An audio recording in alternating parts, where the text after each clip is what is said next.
Alors que démarrent nos assises, s'impose au monde entier un contexte bien particulier marqué par des faits nouveaux qui rendent incontournable la nécessité de remettre au premier plan le multilatéralisme avec toute l'efficacité qui en fait un outil au service de l'humanité, au service de la sauvegarde du genre humain, au service de la planète dans toute sa diversité.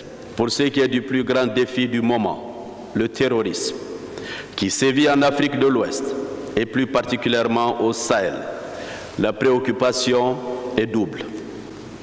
D'une part, il faudrait gagner sur le terrain militaire avec le moins d'inconvénients possible et d'autre part, éviter le piège grossier que les terroristes et surtout leurs commanditaires nous tendent.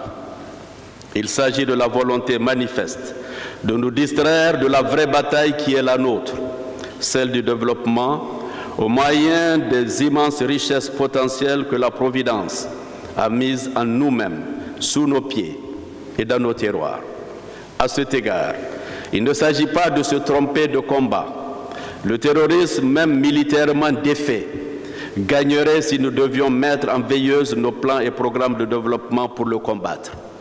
Il faut continuer la guerre aux terroristes sans pour autant suspendre la mise en valeur de notre potentiel économique. Après tout, qu'il s'agisse du terrorisme, du dérèglement climatique ou de la migration clandestine, l'on trouve toujours en première ligne les populations. Ces mêmes populations qui ont confié à l'élu le mandat de les représenter et d'être jaloux de leurs intérêts.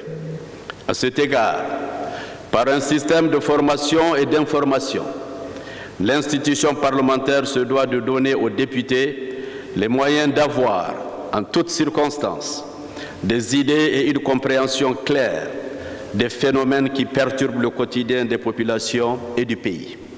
Il sera sans doute nécessaire que préalablement aux travaux budgétaires, des séances de formation soient organisées au profit de nos collègues entamant leur premier mandat, car même pour les financiers professionnels, appréhender l'architecture du budget programme est assez ardu, voire rébarbatif.